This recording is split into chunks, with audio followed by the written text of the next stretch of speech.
Hey guys, what's up and welcome back to my channel. So today we're going to be talking about Nicki Minaj. Now, let me be clear, I'm not trying to turn into a music reporter in many quotation marks. I'm not trying to turn that into my entire content.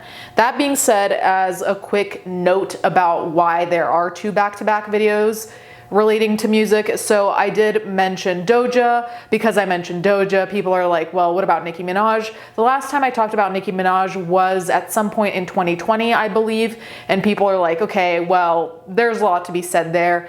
And I did a little bit of digging, though I do like to stay far away from certain musicians due to certain fans, and that's not to generalize all the fans of certain musicians, but some stans just scare the fuck out of me, and I'm already concerned for this video and I haven't even edited it yet. So yikes, future Julia. Anyway, let's talk about Nicki Minaj and her current husband, because that's really what a lot of people were commenting on. It wasn't really her own individual actions as much as her supporting and standing by her husband, which are her actions but are always related to someone else. Does that make sense? I wanted to go through a little bit of the history there because I didn't really know like what the deal was with the husband aside from the rape charges and the manslaughter. I didn't know much more than that. And you might be thinking, well, Julia, that already sounds like a lot. And well, it is, but let's go back a little bit first. So the husband's last name is Petty. So if I refer to a Petty here, that's who that is. So they were high school sweethearts. Minaj and Petty, both Queens natives, attended high school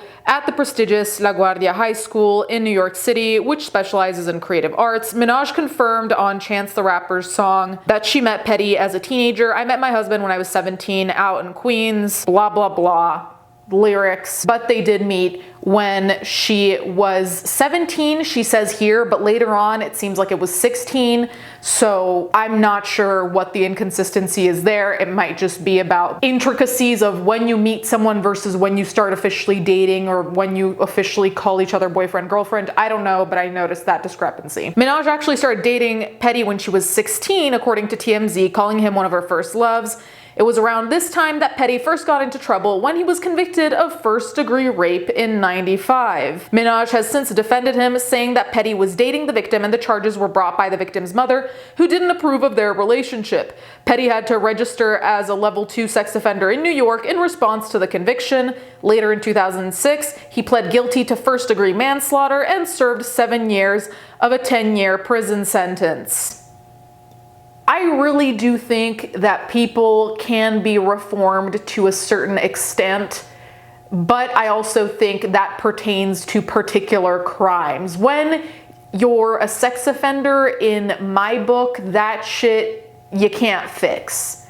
I mean, you can fix it. You stay in prison, you stay away from everyone, you go on an island by yourself, but a lot of that shit, for me personally, is irreparable. So I'm just gonna say that. I don't know what all happened. Obviously, I was not there. That being said, I really do think that it probably would be best at this point to say nothing, because obviously you want to defend your husband, sure.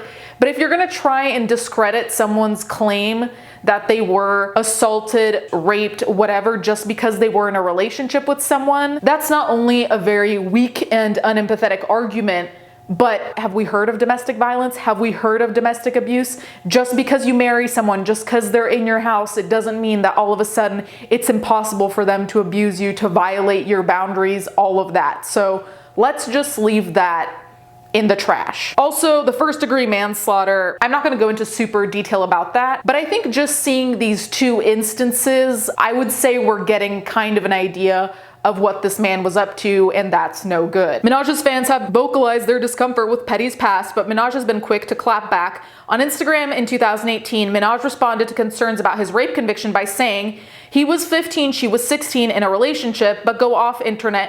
Y'all can't run my life. Y'all can't even run y'all own life. Thank you, boo." On an episode of her Queen Radio podcast, she doubled down on her then boyfriend and zeroed in on his loyalty. When a person is with that love them before they had a dime in their pocket, How do you not understand that? How do you not understand happiness versus clout? She reportedly said. I'm going to move on because I think I've made my thoughts about her response to any of this extremely clear. But despite her marital bliss, Minaj has repeatedly found herself defending the relationship. Talk show host Wendy Williams waded into the waters when she commented on Petty's criminal past in November 2019. Now, he served 7 years in prison and he's also a sex offender, Williams said on the show. So that means that is manslaughter a killer?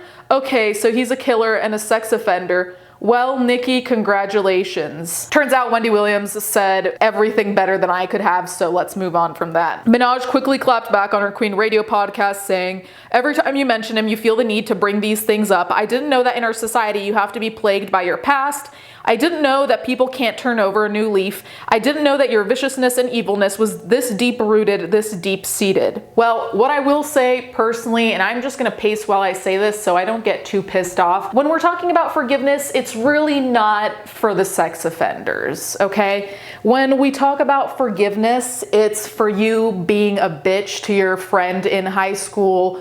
We're talking about the minor problems in life, and what you decide to forgive yourself is your own business. Fine, whatever. Really, I think the level of delusion you need to believe that the general public, who damn near cancels people for sneezing, you think that same general public will hear about a rape, a manslaughter, and you think they're gonna be all about forgiveness in the year of our Lord and Savior 2023? You think forgiveness expands to manslaughter and rape. I also wanna know what's interesting is that she brings up forgiveness, right? But she basically said that the rape didn't happen because they were in a quote unquote relationship. So are we going to address that the manslaughter did happen? Because when you're talking about forgiveness, there has to be guilt there. So are we at least admitting that there is some guilt there? I'm just wondering. I really do have to say though, I am not a fan ever of people being like, oh, well, what about forgiveness, blah, blah, blah. And it's like, yeah, well, everything has an asterisk, girly. Truly, when people talk about forgiveness, when people talk about starting over, a new chapter, a new leaf, everyone has their own boundaries with that. But I assure you, the majority of us, we cut off the sex offenders. That is where a lot of people's forgiveness ends. And in my opinion, rightfully so, because of all the crimes in the world, those are some of the most heinous. And I really think it's almost laughable because it's also like, do we really think Nicki Minaj would have this type of forgiveness for any other, even musician, who dated someone who was a sex offender? Do you think she would extend that same forgiveness if she weren't married to a sex offender? Because my thought is no. So I think the hypocrisy with this one probably runs deep. I can feel the barbs incoming just as I filmed this. So then it goes on to talk about Nicki and Petty becoming parents. That's not relevant, so I'm gonna skip over that. So in 2022, after moving to California with Minaj, Petty was sentenced to 3 years probation after failing to register as a sex offender in the state. Minaj has continued to stick by his side and then showcasing her family throughout 2022, and then they mention a post, but like I said, I'm not gonna post pictures of them as a family. It's wild to me even to fail to register as a sex offender. Like obviously nobody wants to do that, but it really does seem like shooting yourself in the foot, because the easiest way to have everyone know that you're a sex offender, aside from registering, is not registering and having it be on the news because, oh right, you're married to one of the most famous people in the music industry in the States. So what did you think was gonna happen? So then there's this other article that says Nicki Minaj's neighbors start petition to kick her out over husband's sex offender status. So it says the super bass rapper and her husband Kenneth Petty purchased the 19.5 million home back in December, which prompted resident Beverly Barden to hop into action and start a change.org petition titled Say No to Sex Offenders in Hidden Hills, raising concerns over Kenneth, who is currently serving 1 year of home detention for failing to register as a sex offender in California. Moving to the area, Barden's petition, which was recently uncovered by TMZ, claims there's a high likelihood he'll reoffend and his mere presence will drive down the value of homes in the area. Kenneth Petty is a level 3 sex offender convicted for the attempted rape of a 16-year-old girl and has a high likelihood to reoffend, the petition reads. He also was found guilty for killing a man. He is currently under house arrest for failing to register as a sex offender in California as law demands it. So honestly, this neighbor man, Barden, I think we're on the same page because, okay, putting aside the value of houses, which I understand, you know, if people want to sell their home, it's unfair that it's going to be affected by having a sex offender there. But that is not the peak problem, in my opinion. The peak problem is that these homes have people, notably children, in them, and most people don't really want to be living around a sex offender. Most people don't pack their bags and say, you know where we should move? Next to a pedophile. So I'm not saying he's a pedophile, but as a general notion, most people don't really like the idea of living next to any type of criminal, let alone a sex crime related criminal. It also says, originally Kenneth Petty was on house arrest at a couple's massive Calabasas home, which federal prosecutors weren't happy about. They felt the gated affluent community, which includes a pool, state-of-the-art music studio, and luxurious backyard, wasn't exactly a punishment. Instead, they wanted Kenneth Petty hit with 15 months in prison, 5 years supervised release, and $55,000 in retribution. $55,000 in the grand scheme of things in terms of how much Nicki Minaj has is really chump change, let's just say that. I do appreciate having put him those 15 months in prison, though if you ask me, that's not enough, but that's a different conversation. I really do think the 5 years supervised release is probably the worst of all of this, because I do think that, and I don't know, haven't experienced it, thank God, but I do think that that probably gives a feeling of not only being watched, but a lack of peace. Azealia Banks. So she commented on all of this and she said, I'm sorry, but no man who loves you is gonna let you sit around on Insta Live and scream misinformed obscenities at the top of your lungs while his kid is in the other room. That man was sent to make sure you destroy yourself, and you need to realize this ASAP. This was also referencing the fact that apparently Nicki Minaj is super upset about Cardi B and them not being friends / not being friends anymore. I don't know about all of that. Okay, so quick addition. Azealia Banks also posted things on her Instagram story relating back to Nicki Minaj. I'm going to post all of that here, though the general gist was already shared via what I said prior, but just to let you see exactly how intense the feeling is, because she does say a lot and does make a lot of points, which to me underlines the fact of how serious all of this is, even to people within the industry, people who do not care to defend all of this.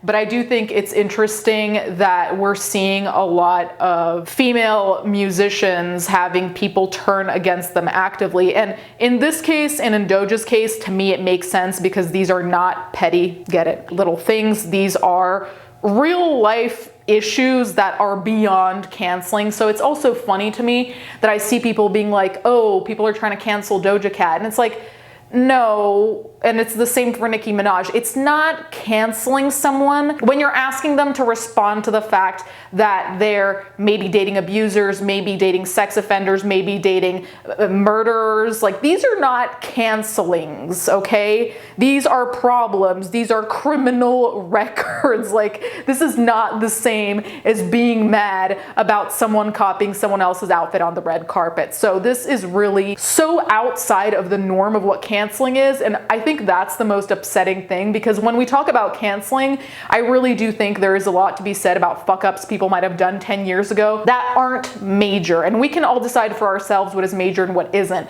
But when we're talking about sex offenders, when we're talking about manslaughters, this is not just like, oops, I dropped something. No, this is violence, this is assault, this is toxicity, this is so many things put together that goes so much deeper than just a couple fans that are mad and decide that they don't want to support an artist anymore. Does that make sense? Anyway, you guys can let me know what you think in the comments down below. Thank you guys so much for watching. Thank you to my patrons as always, and I'll catch you guys next time.